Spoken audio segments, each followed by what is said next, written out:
नमस्कार दोस्तों, स्वागत है आप सभी लोगों का। दोस्तों, बिहार दरोगा मेंस का सेट जो है डेली बेस पे कराया जा रहा है और आज देखा जाए तो आपका एडिटोरिया का सेट है जो कि एसआई मेंस का है और ये आपका सेट नंबर 13 है। इसके 12 का पहला जो सेट है यानी इसके पहले का जो सेट है 12 सेट तक अपलोड कर दिया गया है। बिहार एसआई मेंस करके एक प्लेलिस्ट बनाया गया है, वह होगा, वहाँ से आप देख पाएंगे। ठीक है, और ये सब आप यहाँ पे देख पा रहे सभी आपका ये पीडीएफ वगैरह है, सभी इसमें आपको डिटेल भी देखने को मिल जाएगा। तो अगर आप इसका पीडीएफ डाउनलोड करना चाहते हैं पूरा बुक का, तो पीडीएफ का जो लिंक है आपको डिस्क्रिप्शन में मिल जाएगा, वहाँ से आप जाकर के आराम से पीडीएफ को डाउनलोड करके अपना रिवीजन कीजिएगा, क्योंकि आपको पता है बिहार एसआई मेंस का जो एग्जाम है वो आपका अप्रैल में होना है। तो चलिए वीडियो को हम शुरू करते हैं। चलिए हम तो क्वेश्चन नंबर 23 से हम शुरू करेंगे। बोला गया है कि निम्नलिखित नेताओं में से कौन दल रहित लोकतंत्र की अवधारणा से संबंधित है। तो इसका सही आंसर क्या होगा? तो इसका सही आंसर हो जाएगा आपका ऑप्शन बी, जयप्रकाश नारायण, यानी बी जो है आपका करेक्ट आंसर हो जाएगा। नेक्स्ट क्वेश्चन है क्वेश्चन नंबर 24। बोला गया है कि लोकसभा के अध्यक्ष को कैसे हटाया जा सकता है या फिर कैसे हटाया जाता है। तो आपको पता ही होगा, लोकसभा के अध्यक्ष को देखा है तो लोकसभा के तत्कालीन सदस्यों की विशेष बहुमत से पारित संकल्प के द्वारा ही इसको हटाया जा सकता है, यानी ए जो है आपका सही आंसर हो जाएगा। नेक्स्ट क्वेश्चन की नीति निर्देशक तत्व को निम्नलिखित में से किसने लक्ष्य एवं आकांक्षाओं का घोषणा पत्र कहा और इन्हें धार्मिक उपदेश भी बताया है। तो धार्मिक उपदेश के बारे में अगर हम बात करें तो आपका हो जाएगा के.सी. वेयर, यानी बी जो है आपका सही आंसर हो जाएगा। अब देखिए इसमें आपका अनुच्छेद और आपका प्रावधान, यानी कौन से अनुच्छेद में कौन कौन सा प्रावधान दिया गया है मिलान करके बताना है। तो अगर हम बात करेंगे यहाँ पे अनुच्छेद 40 के बारे में, तो पता ही होगा ग्राम पंचायतों का संगठन है। अनुच्छेद 44 की अगर हम बात करें तो ये आपका समान नागरिक संहिता हो जाएगा, और अनुच्छेद 48 की बात करें तो ये आपका कृषि एवं पशुपालन संबंधित, और अनुच्छेद 49 आपका राष्ट्रीय स्मारक संबंधित प्रावधान, यानी आपका ये सब आपका मैच इस तरीके से कर जाएगा। नेक्स्ट क्वेश्चन है क्वेश्चन नंबर 27। निम्नलिखित में से किस संविधान संशोधन अधिनियम द्वारा शहरी स्थानीय शासन को संवैधानिक दर्जा प्रदान किया गया है। तो इसका सही आंसर क्या होगा? तो आप सब लोग याद रखिएगा, 74वां संविधान संशोधन अधिनियम के द्वारा ये किया गया है, बी आपका यहाँ पे सही आंसर हो जाएगा। नेक्स्ट क्वेश्चन है कि निम्नलिखित में से कौन सा लोक नाटक बिहार में प्रचलित नहीं है। देखिए ऑप्शन के हिसाब की अगर हम बात करें तो आप सब लोग याद रखिएगा, जट जाटिन, डोमकच, समा चक, लेकिन जो आपका ये तमाशा ये आपका गलत है। ये आपका जो तमाशा है ये आपका महाराष्ट्र से संबंधित है, तो यही आपका गलत हो जाता है। अगला है कि यदि कोई व्यक्ति संसद के दोनों सदनों में चुन लिया जाता है तो उसे कितने दिनों के भीतर यह बताना होगा कि उसे किस संसद में रहना है। तो कितना दिनों के भीतर? तो आप सभी को पता ही होगा, याद रखिएगा 10 दिन के अंदर उसको बताना होता है वो कौन से कहाँ पे रहेगा, कौन से सदन में। चलिए आगे देखते हैं, क्वेश्चन नंबर हम 38 देखेंगे। बोला गया है कि निम्नलिखित कथनों पर विचार कीजिए। निम्नलिखित कथनों पर विचार करके इसका सही आंसर बताइएगा। एक सेकेंड, 30 क्वेश्चन देखेंगे, 30 यहाँ पे, क्योंकि 29 के बाद ऊपर नीचे हो गया था। देख लेते हैं कि भारतीय संविधान में निम्न में से कौन से संघात्मक गुण विद्यमान है। चलिए बताइएगा इसका सही आंसर क्या होगा। तो इसका सही आंसर की अगर हम बात करें क्वेश्चन नंबर 30 का, तो इसका करेक्ट आंसर आपका हो जाएगा ऑप्शन डी, यानी 1, 2, 3। संविधान सर्वोच्च है, संघ और राज्यों के बीच शक्तियों का विभाजन है और न्यायपालिका की स्वतंत्रता है, यानी ऑप्शन के हिसाब से देखा जाए तो आपका जो डी है यही आपका यहाँ पे सही आंसर हो जाएगा। चलिए नेक्स्ट क्वेश्चन देखेंगे 31। बोला गया कि संसद में केंद्रीय बजट की तैयारी और प्रस्तुति के निम्नलिखित में से कौन सा विभाग जो है उत्तरदायी है। कौन सा विभाग उत्तरदायी है? तो आप सब लोग याद रखिएगा, ये आपका हो जाएगा आर्थिक मामलों के विभाग, यानी बी आपका जो है सही आंसर हो जाएगा। वित्त मंत्रालय में आर्थिक मामलों के विभाग का बजट प्रभाग बजट निर्माण के लिए जिम्मेदार नोडल निकाय है। नेक्स्ट क्वेश्चन है कि जीडीपी के अनुसार भारत का विश्व अर्थव्यवस्था में कौन सा स्थान है। तो इसका सही आंसर आपका हो जाएगा ऑप्शन सी, 5वां स्थान है। नेक्स्ट क्वेश्चन है कि निम्न में से कौन सी पंचवर्षीय योजना डी.आर. गाडगिल मॉडल पर आधारित है। वेरी इंपॉर्टेंट, तो आप सब लोग याद रखिएगा ये आपका कौन सा है। तो इसका सही आंसर आपका हो जाएगा ऑप्शन ए, चतुर्थ पंचवर्षीय योजना, यानी ए आपका जो है सही आंसर हो जाएगा। भारतीय अर्थव्यवस्था में स्थिरता के साथ आर्थिक विकास तथा आत्मनिर्भरता की अधिकाधिक प्राप्ति इसी योजना के प्रमुख उद्देश्य थे। नेक्स्ट क्वेश्चन है कि दुर्गापुर इस्पात संयंत्र किस देश की सहायता से स्थापित किया गया है। ऐसा प्रश्न कई बार एग्जाम में देखा भी गया है और कई बार प्रैक्टिस सेट में भी आपको इस प्रकार से आपको क्वेश्चन देखने को मिलता है। तो ये आपका हो जाएगा दुर्गापुर जो है आपका ब्रिटेन की सहायता से, ठीक है। वही बात करेंगे भिलाई के बारे में, तो आपका हो जाएगा सोवियत संघ, और राउरकेला की बात करें तो ये आपका हो जाएगा जर्मनी। नेक्स्ट क्वेश्चन है कि भारत में नाबार्ड पुनर्वित्त प्रदान नहीं करता है, तो इसका उत्तर आपका हो जाएगा निर्यात आयात बैंक, निर्यात आयात बैंक यानी सी जो है आपका सही आंसर हो जाएगा। नेक्स्ट क्वेश्चन है कि फिलौडी रोग निम्न में से किस फसल में पाया जाता है, फिलौडी, तो आप सभी लोग याद रखिएगा इसका सही आंसर आपका हो जाएगा ऑप्शन ए तिल, तिल यानी ए आपका करेक्ट आंसर हो जाएगा। नेक्स्ट क्वेश्चन है कि निम्न में से कौन यूकैरियोटिक कोशिका के संबंध में सही नहीं है, यहाँ पे पूछा गया है सही नहीं है, तो ये आपका हो जाएगा ऑप्शन सी, इसमें केंद्रक अनुपस्थित होता है, इसमें केंद्रक जो है आपका अनुपस्थित होता है, यानी सी जो है आपका करेक्ट आंसर हो जाएगा। यह सेलुलोज की बनी होती है और इसमें देखा जाए तो आप सभी लोग, तो इसका सही आंसर हो जाएगा आपका सी ही होगा। चलिए आगे देखते हैं अगला प्रश्न आपका क्या बोल रहा है। अगला प्रश्न है क्वेश्चन नंबर 38, बोल रहा है कि निम्नलिखित कथनों पर विचार कीजिए, यानी इसमें से पढ़ करके आंसर करना है आपको। तो देखा जाए तो आपका ऑप्शन सी जो है यानी केवल 3 ही सही है, यानी ऊर्जा का मात्रक जो है आपका यहाँ पे दिया गया है और ऊर्जा का मात्रक न्यूटन, ये आपका सही है। देखिए कार्य का मात्रक जूल है, ऊर्जा का मात्रक वही होता है जो कार्य का होता है अर्थात जूल, शक्ति का मात्रक वाट होता है, अतः कथन जो 3 है ये आपका गलत तथा 1 और 2 जो है सही है, यानी 1 और 2 जो है आपका यहाँ पे सही है। चलिए आगे देखते हैं अगला प्रश्न क्या है कि लालटेन की बत्ती से कैरोसिन तेल किसके कारण ऊपर उठता है। जैसे आपका ये बत्ती है, ये आपका लालटेन इस प्रकार से बना होता है, तो ये जो तेल है ऊपर कैसे चढ़ता है ये आपका प्रश्न पूछा गया है। तो 39 की अगर हम बात करें तो आपका हो जाएगा ऑप्शन बी यानी ऑप्शन सी, बत्ती में कोशिका, यहाँ पे केशिकत्व तो होना चाहिए था, कोशिका लिखा है, तो सी आपका हो जाएगा। केशनली में द्रव्य के ऊपर चढ़ने अथवा नीचे उतरने की घटना को केशिकत्व कहते हैं। लालटेन की बत्ती में कैरोसिन तेल का ऊपर चढ़ना तथा मोमबत्ती में पिघले मोम का ऊपर चढ़ना, ये सब का इसका उदाहरण देखने को मिलता है। अगला प्रश्न है कि निम्न में से कौन रुधिर के कार्य नहीं है, यानी ब्लड के कार्य नहीं है। तो आप सभी लोग आंसर याद रखिएगा, सही आंसर आपका हो जाएगा जल असंतुलन, जल असंतुलन हो जाएगा, यानी जो सी है ये आपका करेक्ट आंसर हो जाएगा। नेक्स्ट क्वेश्चन में बोला गया है कि ब्रोंकाइटिस रोग शरीर के किस अंग को प्रभावित करता है, कौन सा रोग, ब्रोंकाइटिस, तो इसका सही आंसर आपका हो जाएगा ऑप्शन ए फेफड़ा, फेफड़ा यानी ए जो है आपका करेक्ट आंसर हो जाएगा। चलिए आगे देखते हैं अगला प्रश्न क्या है कि लकड़ी के पौधे में कैम्बियम की गतिविधि को बढ़ाने वाले प्लांट हार्मोन का नाम बताइए, प्लांट हार्मोन का नाम बताइएगा, तो इसका आंसर आपका हो जाएगा जिबरेलिन, जिबरेलिन यानी ए जो है आपका सही आंसर हो जाएगा। नेक्स्ट क्वेश्चन की पीरस मेलस निम्न में से किसका वैज्ञानिक नाम है, ये किसका वैज्ञानिक नाम है, तो आप सब लोग याद रखिएगा ये आपका सेब का है, यानी ए जो है आपका यहाँ पे सही आंसर हो जाएगा। अगला प्रश्न है कि निम्न में से किसका प्रयोग पॉलिश या पेंट बनाने में किया जाता है, पॉलिश या पेंट बनाने में किया जाता है, तो इसका सही आंसर आपका हो जाएगा ऑप्शन बी रेजिन, रेजिन यानी बी जो है आपका करेक्ट आंसर हो जाएगा। मानव जाति का विकास क्रम पूछा गया है, मानव जाति का विकास क्रम की अगर हम बात करें तो ये आपका हो जाएगा मछली, उभयचर, सरीसृप, मानव, यानी ए जो है आपका सही आंसर हो जाएगा। अगला प्रश्न है कि निम्नांकित में से अपमार्जक कौन सा है, अपमार्जक देखा जाए तो इसमें से पूछा गया है, तो ये आपका हो जाएगा सोडियम लोरिल सल्फेट, सोडियम लोरिल सल्फेट यानी डी जो है आपका सही आंसर हो जाएगा। निम्नलिखित में से ध्वनि की चाल किसमें न्यूनतम होती है या फिर न्यूनतम होगी, ध्वनि की चाल के बारे में पूछा गया है, तो आप सभी लोग याद रखिएगा ये आपका अल्कोहल हो जाएगा, यानी ए जो है आपका सही आंसर हो जाएगा। देखिए अगर हम अल्कोहल की बात करें तो कितना मीटर प्रति सेकंड होता है, तो 1213, वही बात करेंगे हाइड्रोजन तो ये आपका 1269 हो जाएगा, पारा की बात करें तो आपका 1450 मीटर हो जाएगा प्रति सेकेंड, और वही कांच की बात करें तो कांच में आपका देखा जाए तो 5640 मीटर प्रति सेकेंड आपका यहाँ पे कांच में देखने को मिलता है। चलिए नेक्स्ट क्वेश्चन देखेंगे। अगला प्रश्न है क्वेश्चन नंबर 48, बोला गया है कि परमाणु, एक सेकेंड, परमाणु के नाभिक का आकार होता है, परमाणु के नाभिक का आकार जो होता है 10 के पावर -15 मीटर होता है, डी आपका यहाँ पे सही आंसर हो जाएगा।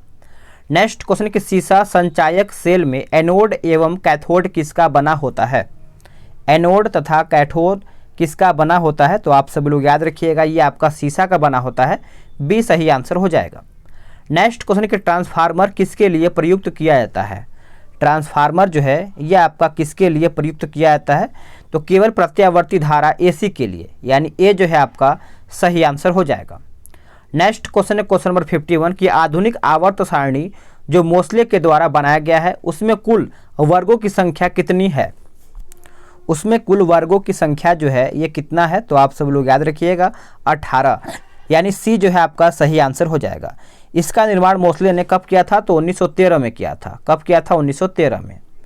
नेक्स्ट क्वेश्चन है कि अयस्क में उपस्थित अशुद्धियों के साथ शुद्रावक संयोग कर क्या बनता है या फिर बनाता है? तो सही आंसर आपका हो जाएगा धातुमल, यानी बी जो है आपका करेक्ट आंसर हो जाएगा। कितना आपका स्कोर सही हो रहा है कमेंट करते चलिएगा, क्योंकि कमेंट करते हैं तो कहीं ना कहीं हमें भी पता चलता है कि आपका स्कोर कितना सही हो रहा है। नेक्स्ट क्वेश्चन कि टूथपेस्ट बनाने में किस यौगिक का प्रयोग होता है? जो आपका दंत मंजन भी बोल सकते हैं आप इसको, टूथपेस्ट। तो इसका सही आंसर आपका हो जाएगा option A calcium phosphate. Calcium phosphate यानी ए करेक्ट आंसर हो जाएगा। नेक्स्ट क्वेश्चन में बोला गया है कि परम्यूटेट विधि द्वारा किसे दूर किया जाता है? किसे दूर किया जाता है? तो आप सभी लोग याद रखिएगा जल की स्थायी कठोरता। जल की स्थायी कठोरता हो जाएगा, बी आपका यहाँ पे सही आंसर हो जाएगा। नेक्स्ट क्वेश्चन इसमें आपका देखा जाए तो मिलान ही करके बताना है। पाचन तंत्र दिया गया है और ये किसमें कैसे तरीके से मैच करेगा? तो पाचन तंत्र की बात करें तो भोजन का पाचन हो जाएगा, परिसंचरण तंत्र हो जाएगा, ये देखा जाए तो रक्त परिवहन। जनन तंत्र की अगर हम बात करें तो आपका हो जाएगा वंश परंपरा को कायम रखने के लिए नए जीवों का जन्म। और जो आपका तंत्रिका तंत्र दिया गया है ये आपका हो जाएगा शरीर के कार्यों का नियंत्रण, यानी ऑप्शन के हिसाब की बात करें तो ये आपका ए राइट आंसर हो जाएगा। चलिए आगे देखते हैं, अगला प्रश्न आपका क्या है? क्वेश्चन नंबर 56 स्वामी विवेकानंद द्वारा वेदांत सोसाइटी का गठन जो है कब किया गया था? कौन सा सोसाइटी? वेदांत सोसाइटी। इसका सही आंसर अगर हम बात करें तो ये आपका हो जाएगा 1896 में। 1896 में। चलिए बताइएगा इसका सही आंसर क्या होगा? तो इसका सही आंसर आपका हो जाएगा ऑप्शन बी 1896 में, यानी वेदांत सोसाइटी का जो गठन है विवेकानंद जी के द्वारा किया गया था और ये 1896 में किया गया था। अगला कि प्रथम आंग्ल वर्मा युद्ध जो आपका 1824 से 26 ईस्वी के बीच में हुआ था, इसके उपरांत निम्न में से कौन सी संधि हुई थी? तो ये आपका हो जाएगा यानी यांडबुक की संधि, यानी सी जो है आपका सही आंसर हो जाएगा। नेक्स्ट क्वेश्चन है कि 1857 ईस्वी के संग्राम में लखनऊ में हुए विद्रोह का नेतृत्व बेगम हजरत महल द्वारा किया गया था, लेकिन इसको दबाने वाला अंग्रेज कौन था? इसको दबाने वाला अंग्रेज कौन था? तो याद रखिएगा मेजर कैंपबेल। मेजर कैंपबेल यानी बी जो है आपका करेक्ट आंसर हो जाएगा। निम्नलिखित में से कौन बिरसा मुंडा के आदर्श में शामिल नहीं था? बिरसा मुंडा के आदर्श में शामिल नहीं था, तो ये कौन था? तो आप सब लोग याद रखिएगा अहिंसा इसमें आपका शामिल नहीं था। यह आपका अहिंसा एक शब्द है जो कि आपका इसमें शामिल नहीं था। नेक्स्ट क्वेश्चन कि साइमन आयोग को श्वेत कमीशन कहा जाता है, इसके गठन का उद्देश्य निम्न में से क्या था? वेरी इंपॉर्टेंट, साइमन कमीशन आया कब था और ये कब क्या था? तो आप सब लोग याद रखिएगा। तो इसका ऑप्शन के हिसाब से देखा जाए तो भारत शासन अधिनियम 1919 की समीक्षा हेतु। देखिए साइमन कमीशन का जो गठन है 27 में हुआ था और इसके उद्देश्य में भारत शासन अधिनियम 1919 की समीक्षा शामिल था। अगला क्वेश्चन है कि भारत में दास प्रथा का प्रथम यानी दास प्रथा पर प्रतिबंध लगाने की अनुशंसा कब किया गया था? तो इसका सही आंसर आपका हो जाएगा 1843 ईस्वी में। 1843 ईस्वी में, यानी बी जो है आपका सही आंसर हो जाएगा। भारतीय तिरंगे को सर्वप्रथम किसके द्वारा फहराया गया है? भारतीय तिरंगे को, तो आप सब लोग याद रखिएगा ये आपका जवाहरलाल नेहरू हो जाएगा, बी आपका सही आंसर हो जाएगा। ये कब किया गया था? तो आप सब लोग याद रखिएगा 31 दिसंबर 1929 को रात के 12 बजे रावी नदी के तट पर लाहौर में भारतीय तिरंगा को फहराया गया था। नेक्स्ट क्वेश्चन कि गांधार एवं मथुरा कला शैली का विकास किसके शासनकाल में हुआ है?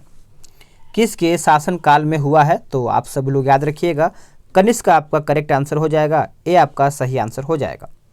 अगला क्वेश्चन है कि गांधी जी ने 1932 ईस्वी में उपवास प्रधानतया किस लिए किया गया था?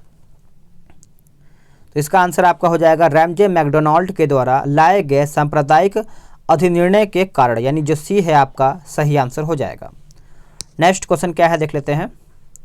नेक्स्ट क्वेश्चन है बोला गया है कि पटना में भवानी मंदिर क्रांतिकारी संस्था की स्थापना किसने किया था?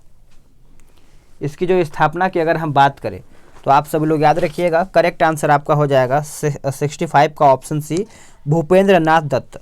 भूपेंद्र नाथ दत्त यानी सी आपका सही आंसर हो जाएगा। ऋग्वेद के 9वें मंडल का संबंध जो है किस देवता से है? ऋग्वेद के 9वें मंडल का जो संबंध है ये कौन से देवता से है? तो आप सब लोग याद रखिएगा सोम, यानी सोम आपका हो जाएगा, जो कि 9वें मंडल में ये आपका किया गया है। नेक्स्ट क्वेश्चन है, बोला गया है कि सिंधु घाटी सभ्यता के अंतर्गत प्राप्त लिपि जो आपका लिखी जाती है वो कौन सी है?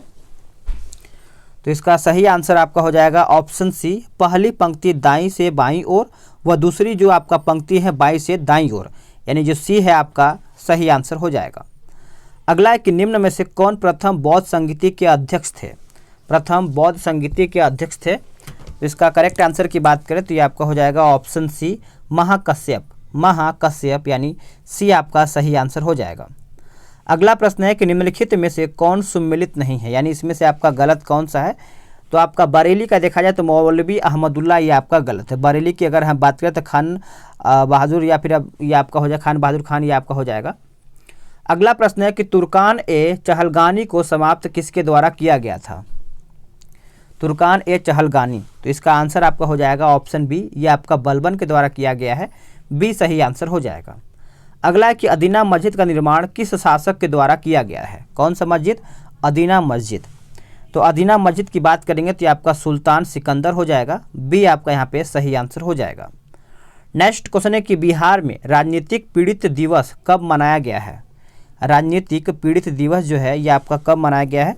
तो ये आपका 10 अगस्त 1929, 10 अगस्त 1929 यानी ए राइट आंसर हो जाएगा।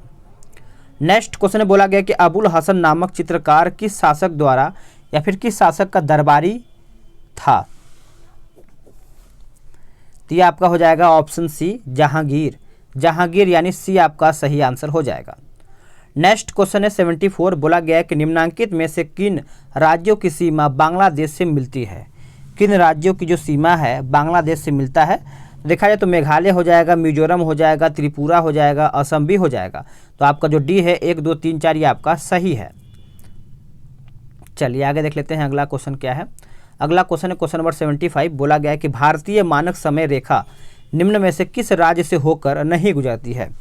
कौन से राज्य से होकर के नहीं गुजरती है? तो नोट डाउन कर सकते हैं, जो कि आपका तेलंगाना हो जाएगा। सी सही आंसर हो जाएगा। नेक्स्ट क्वेश्चन की गोंडवाना क्रम की चट्टानें किसके लिए प्रसिद्ध है? गोंडवाना क्रम की जो चट्टानें हैं ये किसके लिए प्रसिद्ध है? तो सही आंसर आपका हो जाएगा ऑप्शन बी, कोयला के लिए। किसके लिए? कोयला के लिए। नेक्स्ट क्वेश्चन है कि कौन सी नदी मकर रेखा को 2 बार काटती है? कौन सी नदी है जो कि मकर रेखा को 2 बार काटती है? तो ये आपका हो जाएगा ऑप्शन डी, लिम्पोपो नदी। लिम्पोपो यानी डी आपका सही आंसर हो जाएगा। पश्चिमी घाट की निम्नांकित पहाड़ियों का उत्तर से दक्षिण सही क्रम कौन सा है? उत्तर से दक्षिण की जो आपका सही क्रम पूछा गया है तो ये आपका नीलगिरी पहाड़ी, अन्नामलाई पहाड़ी और इलायची पहाड़ी, ये जो है आपका 78 का सही आंसर हो जाएगा। नेक्स्ट क्वेश्चन है कि तेल नदी निम्न में से किसकी सहायक नदी है? तेल नदी है। और देखिए आपका हिंदी का भी सेट आपका आएगा ही आएगा। आज जो है कोशिश करेंगे कि आपको 4 से 5 बजे के बीच आपका हिंदी का सेट अपलोड कर दिया जाए। तो इसका आंसर की अगर हम बात करें तेल नदी, तो ये आपका हो जाएगा ऑप्शन सी, महानदी। अगला है कि निम्न में से कौन सी झील विवर्तनिक झील है? कौन सी झील जो है आपका विवर्तनिक झील है? तो ये आपका हो जाएगा बूलर झील। बूलर झील यानी सी आपका सही आंसर हो जाएगा।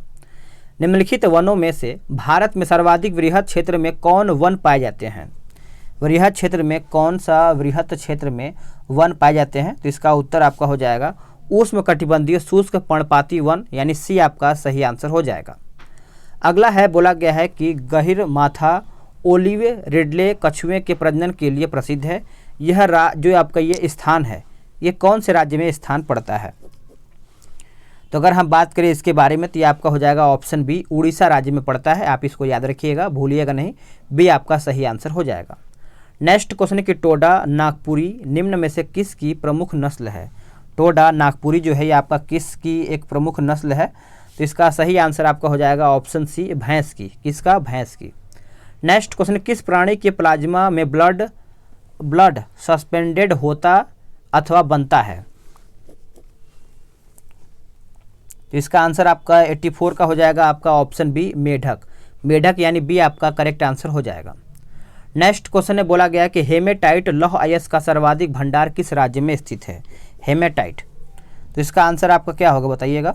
तो हेमेटाइट की अगर हम बात करें तो ये आपका हो जाएगा ऑप्शन बी उड़ीसा में। कहाँ पे? उड़ीसा। नेक्स्ट क्वेश्चन है बोला गया कि तातीपाका तेल परिशोधनशाला कहाँ पर है।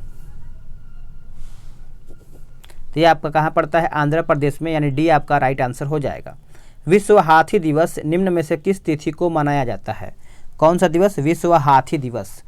तो आप सब लोग याद रखिएगा, यह आपका 12 अगस्त को मनाया जाता है। बी आपका सही आंसर हो जाएगा।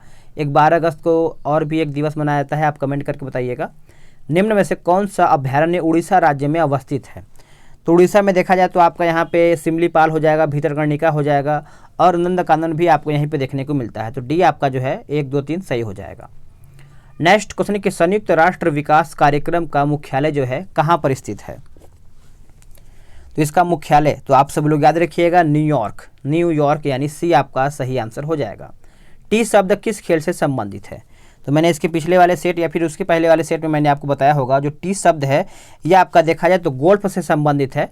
सी आपका करेक्ट आंसर हो जाएगा। नेक्स्ट क्वेश्चन है कि बोला गया है कि उलन बटोर निम्न में से किस देश की राजधानी है? उलन बटोर जो है आपका इसमें से किस देश की राजधानी है? तो मंगोलिया। मंगोलिया यानी बी आपका सही आंसर हो जाएगा। नेक्स्ट क्वेश्चन है कि हाल ही में पूर्व राष्ट्रपति प्रणब मुखर्जी का निधन हो गया है। वे भारत के कौन से राष्ट्रपति थे? वह भारत के कौन से राष्ट्रपति थे? तो आप सब लोग याद रखिएगा 13वां यानी सी आपका सही आंसर हो जाएगा। राष्ट्रीय सुदूर संवेदन संस्थान जो है आपका कहाँ पर स्थित है? तो ये कहाँ पर स्थित है? तो ये आपका हो जाएगा ऑप्शन डी हैदराबाद में। हैदराबाद यानी डी आपका सही आंसर हो जाएगा। चलिए आगे देख लेते हैं। अगला क्वेश्चन है क्वेश्चन नंबर 94 कि शॉर्ट स्टोरी निम्न में से किस प्रसिद्ध व्यक्ति की रचना है? कौन सा स्टोरी? Short story. तो याद रखिएगा रविन्द्रनाथ टैगोर हो जाएगा, जो कि बी आपका जो है सही आंसर हो जाएगा। नेक्स्ट क्वेश्चन है बोला गया कि मातृ मृत्यु दर होती है, मातृ मृत्यु दर जो होती है प्रति 1 लाख जीवित जन्मों पर माताओं की मृत्यु की संख्या, यानी ए जो है आपका सही आंसर हो जाएगा।